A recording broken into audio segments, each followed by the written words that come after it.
Aku datang, Ibu. Nirmalah baru mengucapkan kalimat pertamanya setelah sesaat tak mengatakan apapun. Nyonya Muanah kembali meneteskan air mata, membuat kedua putranya keheranan melihat itu, terutama Revan. Kenapa Ibu nangis? Apa Ibu terlalu marah karena Nirmala datang? Tanya Revan. Nyonya Muanah menggelengkan kepala pelan. Dia menyeka air matanya sekali lagi, sekaligus membulatkan tekad untuk berbicara yang sebenarnya. Dia tidak tahan, bukan hanya karena perlakuan Tiara yang sangat buruk padanya, tapi dia juga tidak rela Revan dikhianati. Baik buruknya Revan, dia tetap putranya yang harus dijaga. Terus kenapa Ibu menangis begini? Kalau memang Ibu ada yang dirasa, bilang sama aku, biar aku panggil dokter supaya bisa meriksa keluhan Ibu, ujar Revan lagi. Nirmalah, tadi kamu sengaja nolong saya kan? Tanya Nyonya Muana bersuara pelan kepada Nirmala. Meski wanita itu masih diam, dia hanya ingin tahu apa alasannya. Kenapa Nirmala? Padahal saya udah keterlaluan ke kamu selama ini. Nyonya Muana bertanya-tanya, mengapa Nirmala melakukan tindakan seperti tadi? Padahal bisa saja dia membiarkan semua itu karena ingin melihatnya menderita, balas dendam, sakit hati, apalagi yang pantas dimiliki Nirmala kepada orang yang melukainya. Namun tindakannya membuat Nyonya Muana tidak mengerti. Awalnya aku berpikir itu bukan urusanku, tapi ternyata aku masih ingat kalau ibu adalah ibu dari Mas Danis, wanita yang telah melahirkan suamiku hingga takdir memberiku kesempatan untuk mengenalnya. Aku merasa harus berterima kasih untuk satu hal itu, jawab Nirmala. Hanya dengan alasan sederhana itu, lalu bagaimana dengan perbuatan saya ke kamu? Kamu masih bisa memaafkan saya? Nirmala terdiam. Keterdiaman itu membuat Nyonya Muana sadar bahwa masih ada hal yang ternyata tidak berubah sejak lama, yaitu banyaknya perbuatan buruk yang dia berikan kepada wanita ini. 6 tahun mungkin tidak akan cukup. Bagaimana bisa Nirmala memaafkannya? Tunggu, apa maksud ibu? Memangnya Nirmala nolong ibu dari apa? Tanya Revan yang tidak mengerti. Tadi itu ibu ada masalah sama Tiara. Dia marah dan nyubit ibu keras sekali. Tapi untungnya Nirmala cepat datang dan menghentikan itu. Kalau enggak, ibu enggak tahu lagi bagaimana. Lengan ibu sakit sekali. Ibu enggak ada tenaga buat melawan. Nyonya Muana berusaha menjelaskan. Dia terhitung nekat karena tidak memiliki bukti. Namun tentu saja Revan bereaksi, tidak percaya. Sampai-sampai dia mengecek lengan ibunya untuk memastikan. Sayangnya cubitan itu tidak berbekas, hingga buktinya masih kurang. Nyubit apa, Bu? Apa Tiara bisa tega melakukan itu? Tanya Revan sekali lagi. Revan, harusnya kamu segera sadar. Dia bukan wanita baik-baik. Dia kasar. Dia juga adalah pengkhianat. Dia itu udah selingkuh sama lelaki lain di belakang kamu. Dia nggak mungkin begitu, Bu. Revan, Nyonya Muana memegang lengan putranya penuh harap. Ibu tahu kamu nggak mudah percaya kalau ibu bicara begini. Tapi kamu harus tahu kalau ibu sayang sama kamu. Ibu nggak mau kamu cuma dimanfaatkan begini. Buka mata kamu lebar-lebar. Nama lelaki itu adalah Ferdinand. Cuma itu yang ibu tahu. Revan masih terdiam. Dalam beberapa saat, mana yang harus dia percaya, Tiara atau ibunya? Tiara yang dikenal Revan memang memiliki banyak sekali teman. Dia menganggap itu wajar karena Tiara adalah seorang selebgram dan model. Banyak yang menyukainya di dunia maya. Pekerjaan wanita itu juga mengharuskan bertemu dengan lelaki dan perempuan di luar sana. Tapi apa mungkin Revan sudah menaruh kepercayaan begitu banyak pada istrinya. 5 tahun pernikahan mereka bukan waktu yang sebentar. Aku nggak tahu harus percaya ibu atau enggak, tapi aku akan cari tahu. Revan akhirnya mau bicara meski berat hati mendengar kabar seperti ini. Nyonya Muana dan Nirmala kini hanya tinggal berdua sebab mereka meminta waktu sebentar untuk bicara. Danis dan Revan menunggu di luar ruangan. Butuh keberanian besar bagi Nirmala kembali bertemu Nyonya Muana kembali. Namun dia juga tidak bisa menghindar sebab suka atau tidak dia akan menikah dengan Danis.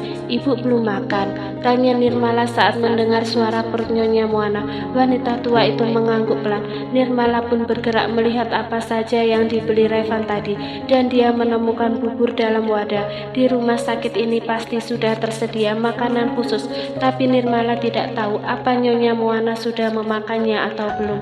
Ada bubur? Apa ibu mau makan ini? Nyonya Moana mengangguk. Mas Revan cukup tahu apa yang harus dibeli, tapi belum mengerti yang harus dilakukan. Ibu pasti kelaparan selama nunggu dia belanja di luar tadi. Nirmala pun membenarkan posisi tempat tidur Nyonya Moana agar lebih tegak. Tiara nggak kasih ibu makan sejak tadi siang. Seketika hening, Nirmala hanya terkejut mendengar itu.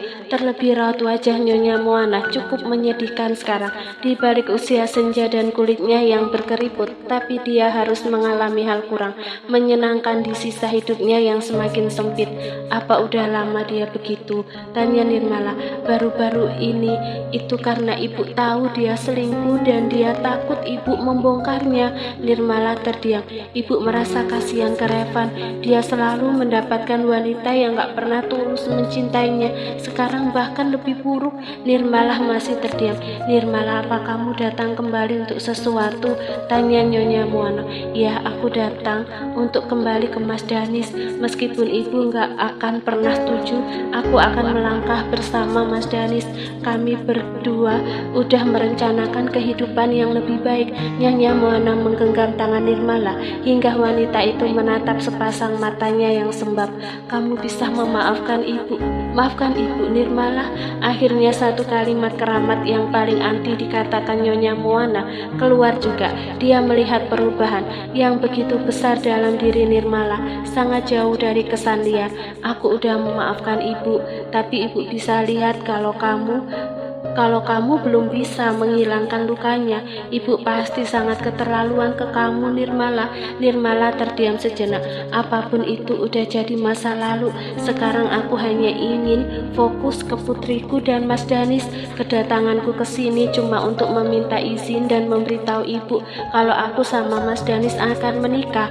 Kalian berdua mau menikah? Nirmala mengangguk pelan. Kalau aja ibu bisa memilih, ibu akan lebih ikhlas kalau kamu kembali ke Revan, Nirmala. Tapi sayang sekali itu gak akan mungkin terwujud.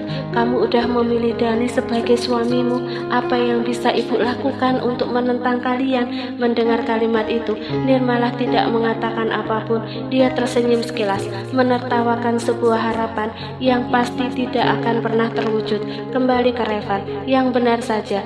Bahkan ketika hanya ada satu laki-laki di dunia ini, Nirmala tidak akan pernah kembali. Ibu bicara begini apa karena anak kesayangan ibu dikhianati? Maaf, tapi Mas Revan bukan lagi tujuanku semenjak dia membatalkan pernikahan kami. Nirmala dengan tegas mengutarakan itu. Tapi di sisi lain dia merasa sedih.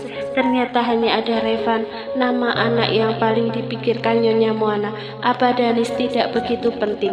Nirmala sedikit mengerti karena Danis adalah anak yang paling keras menentang aturan. Dia teguh dan berdiri di kakinya sendiri. Dia menginginkan sesuatu, tidak seperti Revan yang selalu patuh. Wajar saja jika Nyonya Moana memikirkan Revan lebih dulu dibanding anak sulungnya. Beberapa hari kemudian, kamu di mana? Angkat teleponku, Tiara. Tiara, angkat teleponku. Astaga, dia memaksa sekali. Tiara pun mengangkat panggilan dari Revan yang terus memaksanya mengangkat panggilan, sementara dia sedang istirahat di sela pemotretannya yang belum selesai.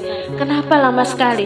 Kamu ini lagi apa sih? Tanya Revan sedikit emosi. Mas, aku lagi ada pemotretan. Ini aja aku belum selesai. Kamu kenapa marah-marah terus? Apa ada masalah? Tiara, kamu ini gimana sih? Ibu hari ini keluar dari rumah sakit. Kamu tahu itu kan? Tapi kamu malah lebih milih berangkat kerja daripada jemput ibu. Aku udah minta tolong sebelumnya. Kenapa masih berangkat kerja? Kenapa masih berangkat juga? Mas, kontrak pekerjaanku nggak bisa dibatalkan. Pemotretan ini udah direncanakan sebulan lalu. Maaf, aku nggak bisa jemput ibu. Apa sekarang ibu udah pulang? Dia dijemput siapa? Nirmala. Nirmala, kamu ini, aku udah bilang dari kemarin jemput ibu karena aku ada kerjaan di luar kota. Tapi kamu mendadak pergi. Untung ada Nirmala yang masih mau gantiin kamu. Iya, maafin aku, Mas. Sekarang pekerjaanku mau dimulai lagi. Udah dulu ya, panggilan diputuskan sepihak. Tiara menaruh ponselnya kembali sambil menggerutu. Aku nggak sudi ngurus nenek peot bau tanah itu. Ngapain dia minta ke aku? Orang kerjaan. Sabar sayang, cuma nunggu sebentar lagi. Dia udah mulai sakit-sakitan juga kan. Suara seorang lelaki di samping Tiara terdengar. Ferdinand yang menjadi fotografer wanita itu mendekat dan mencium pipi kekasihnya. Ini masih kelamaan, Fer. Kesel banget ngurus nenek tua itu. Udah jangan dipikirin. Habis ini mampir ke apartemenku biar aku memanjakan kamu dan menghilangkan kekesalan kamu. Lelaki itu meraih Tiara, mengambil sebuah di ruang istirahat khusus. Saat orang-orang di luar sana terdengar riuh, mereka terbelenggu dalam kehangatan yang menggebu. Namun beberapa saat kemudian, pintu ruangan itu mendadak terbuka. Mereka sontak saling menjauh dengan jantung berdebar kencang. Sepasang mata Tiara terbulat sempurna melihat siapa yang datang. Kamu? Flashback sebelum ke tempat Tiara. Nirmala baru keluar dari kamar inap Nyonya Moana. Di luar, Danis dan Revan sudah menunggu, penasaran dengan apa yang dibicarakan dua wanita itu. Sejak awal mereka tidak pernah akur. Ini pertama kalinya Nyonya Moana bersedia berbicara berdua. Apa yang mereka bicarakan? Apa udah selesai? Apa yang dikatakan ibu ke kamu? Apa ibu nyakitin perasaan kamu lagi? Tanya Danis langsung pada intinya. Nirmala menggelengkan kepala pelan. Enggak mas, hanya obrolan biasa. Ibu udah tahu kalau kita akan menikah. Lalu, apa ibu setuju? Nirmala mengangguk pelan. Alhamdulillah. Terus apa yang ibu bilang tadi itu benar? Kamu lihat sendiri. Tiara nyubit ibu. Kali ini Revan yang bertanya. Dia masih penasaran dengan kesaksian Nirmala, sebab ibunya sendiri yang berkata bahwa wanita itu menolongnya. Ini sedikit janggal karena Nyonya Moana sebelumnya begitu anti Nirmala. Namun apa yang dia dengar barusan, ibunya seperti mengatakan terima kasih karena kamu gak melihat dan kurangnya bukti. Kamu harus cari tahu sendiri mas, kamu yang lebih tahu istrimu. Aku cuma kebetulan melihat. Nirmala menjawab. Tapi Tiara istriku selama ini selalu bersikap baik ke ibu. Bersikap baik di depan belum tentu sesuai kenyataan. Di rumah ibu ada CCTV. Coba cek apa yang dilakukan orang dalam rumah, ujar Danis. Revan terdiam sebentar. Dia masih mencoba untuk tidak mempercayainya. Hubungan mereka baik-baik saja, meski mereka jarang bertemu akibat urusan pekerjaan yang padat. Ayo pulang, Humaira pasti udah nunggu di rumah. Danis mengajak Nirmala pulang. Ini sudah cukup malam dan Humaira bersama orang lain. Mereka tidak bisa meninggalkannya dalam waktu lama. Anak itu paling tidak betah bersama orang lain. Menurut keterangan Nirmala, saat mereka hendak pergi, Revan kembali menahan. Untuk urusan Humaira, kamu gak ngenalin aku ke dia sebagai ayahnya. Kenapa Nirmala? Apa karena aku gak pernah datang buat nemuin dia? Tapi aku udah berusaha tanggung jawab dengan mengirim kamu uang per bulan kan? Itu semua buat dia. Tapi kenapa kemarin-kemarin dia malah teriak dan nganggep aku orang asing? Revan akhirnya menanyakan pertanyaan itu kepada Nirmala. Dia merasa berhak atas Humaira karena sudah memberi nafkah anak sebagai bentuk tanggung jawab. Oh itu, kebetulan aku datang ke sini untuk membicarakannya sama kamu mas. Nirmala meraih sesuatu di dalam tas kecil yang dibawanya, kemudian menyerahkan sebuah buku tabungan beserta ATM. Ini adalah uang yang selama ini kamu kirim. Aku gak memakainya sama sekali. Revan melihat buku tabungan itu dengan sebuah kekecewaan. Kenapa gak dipakai? Apa kamu gak ngehargain usahaku? Tanya Revan. Aku masih cukup mampu membiayai anakku sendiri mas. Tapi yang Humaira butuh bukan uang kamu, Nirmala berkata seraya menyerahkan itu ke tangan Revan. Sama seperti yang mas Danis lakukan. kamu harus berusaha sendiri untuk deketin Humaira. Aku gak akan melarang itu, tapi satu syarat dariku, jangan pernah berniat mengambilnya, menghasutnya, atau membawanya karena Humaira adalah milikku. Kalau kamu masih bersikeras, kamu bisa tanya ke pengacara atau siapapun. Dia tetap milikku dan tanggung jawabku. Nirmala tidak mengendurkan niatnya sama sekali. Sejak Humairah masih dalam kandungan, dia akan menjadikan Humairah sebagai hak milik seutuhnya. Maka itu yang akan terjadi.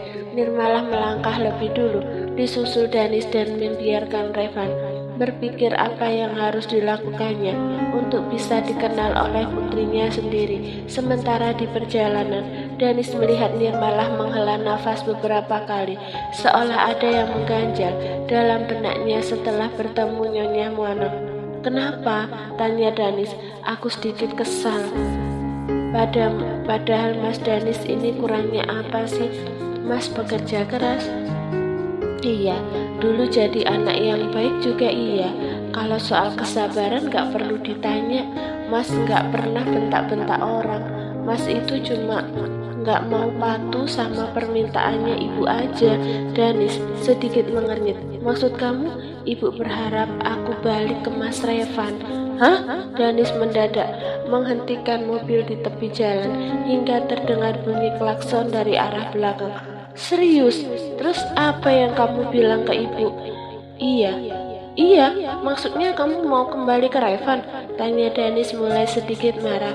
"Iya, aku tetap milih Mas Danis dong. Buat apa aku ke Mas Revan lagi?" Danis menghela nafas pelan. Dia baru tersenyum setelah mendengarnya dan kembali melajukan mobil, melanjutkan perjalanan mereka pulang. "Apa Mas baik-baik aja? Karena aku anak tunggal, aku jadi nggak bisa ngerasain apa yang Mas rasain. Dibeda-bedakan itu pasti bikin Mas sedih ya?" Nirmala berkata seraya memiringkan posisi duduknya agar bisa melihat Danis secara keseluruhan. "Sedikit, tapi aku laki-laki. Aku nggak butuh mengeluh hanya karena itu." Nirmala tersenyum kecil. "Jangan melihatku terus. Aku masih nggak tahan dengan godaan sayang. Nanti aku tiba-tiba nubruk kamu. Kamu yang sewot, padahal kamu yang mancing-mancing." Siapa yang mancing-mancing?" Nirmala bergegas membenarkan posisi duduknya. Dia marah, tapi kemudian tersenyum seraya melihat ke arah jendela kaca mobilnya di sampingnya. Saat Nyonya Muana masih dirawat di rumah sakit, Revan masih terlihat bersikap biasa aja, meski sebenarnya dia sedang mencari tahu kebenaran ucapan dari ibunya sendiri. Dia pun mengecek CCTV, tapi ternyata tidak ada yang aneh. Tiara jarang muncul di lokasi-lokasi yang terdapat kamera CCTV dalam rumah. Setelah memastikan itu, dia pergi ke tempat lain. Kebetulan sekali wanita itu sedang mandi dan kemungkinan keluar dari sana 15 menit kemudian. Ponsel milik Tiara tergolek di atas tempat tidur. Revan mengambil itu dan mencoba membukanya. Dia mengubah kode sandi ponselnya. Sejak kapan? Revan sedikit kecewa.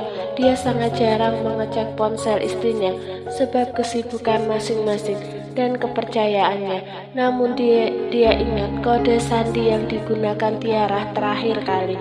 Namun tiba-tiba ada yang menelpon dengan nama kontak Vera. Revan pun mengangkat panggilan itu dan ternyata mendapati suara seorang laki-laki. "Kamu jadi kan malam ini keluar? Aku baru selesai kelas, bosan di apartemen sendirian." Revan terdiam. "Sayang, kamu lagi ngapain sih? Kok diem? Lagi berendam ya? Atau lagi ngapain? Ngomong dong, kangen banget tahu." Pada dada Revan seakan sesak bukan main. Panggilan sayang yang tersemat pada istrinya. Apa maksudnya ini? Ternyata memang benar ucapan ibunya kemarin. 2 hari lagi kamu ada pemotretan. Jangan lupa habis pemotretan kita dinner, oke? Kali ini aku traktir. Uang yang kamu kasih kemarin masih ada sisa. Aku nggak enak pakai semuanya. Nanti aku kembalikan sisanya ke kamu sayang. Revan segera mematikan panggilan tersebut, lalu melempar ponselnya ke atas tempat tidur lagi. Nafasnya saling berburu kasar. Bagaimana dia bisa kecolongan begini? Tiara ternyata berselingkuh. Selama 5 tahun, Revan menaruh kepercayaan. Faktanya dia selalu saja terjatuh ke kubangan air keruh. Sampai saat Nyonya Muana keluar dari rumah sakit bertepatan dengan pekerjaan Tiara. Revan sudah tahu itu. Dia pun terpaksa sekali meminta bantuan Nirmala untuk menjemput ibunya ke rumah sakit, dan wanita itu menyetujui. Setidaknya Revan mempercayai Nirmala tidak akan bertindak kasar kepada ibunya meski dalam keadaan marah. Sementara itu, Revan datang ke lokasi pekerjaan Tiara, lalu melihat dengan mata kepalanya sendiri. Wanita itu berciuman dengan laki-laki asing yang tidak dia kenali. Mas Revan, Mas, Mas sakit, Mas Revan, Mas jangan begini, ku mohon. Aku bisa jelasin apa yang kamu lihat tadi. Mas, ku mohon, ini sakit. Tiara terus mengadu kesakitan, mencoba melepaskan genggaman Revan di lengannya yang begitu kuat. Sejak di lokasi sampai sekarang mereka tiba di rumah, lelaki itu hanya diam, tapi jelas sekali kemarahannya telah memuncak hingga ke ubun-ubun. Saat diseret itu, Tiara berpapasan dengan Nirmala yang kebetulan masih berada di rumah. Betapa malunya dia sebab kondisinya sedang tidak baik-baik saja dan berantakan sekali. Menangis pun tidak didengar. Revan terus menyeretnya hingga ke kamar. Aku gak habis pikir, apa kurangnya aku ke kamu? Tubuh Tiara terjerembab ke lantai sebab Revan mendorongnya cukup keras. Wajah lelaki itu kemerahan akibat marah dan Tiara takut setengah mati. Kaki dan sikunya sakit tapi dia lebih takut untuk mengeluh. Aku kasih kamu apapun yang kamu mau. Aku manjain kamu dan aku mentingin setiap keinginan kamu, dan ini balasan yang aku dapat. Mas sakit, Tiara menjerit. Revan menarik rambutnya dan memperlihatkan sebuah adegan mesra yang dilakukan Tiara bersama Ferdinand di lokasi-lokasi lain. Revan sudah menyuruh orang mengumpulkan semua bukti hingga dia memastikan bahwa wanita ini benar-benar tidak layak untuk berada di rumahnya. Sampai Revan geram sendiri. Dia mengambil koper besar dan memasukkan seluruh pakaian Tiara ke sana. Jangan mas, jangan. Kamu gak bisa begini ke aku. Aku masih belum menjelaskan apapun. Tiara berusaha untuk mengeluarkan kembali pakaiannya dari koper. Tapi Revan menepis itu. Menjelaskan apa? Kamu pikir aku buta? Setelah koper telah berisi penuh, Revan berdiri tegak di hadapan wanita itu. Sekarang juga kamu enyah dari hadapanku dan jangan menginjakkan kakimu di rumah ini lagi.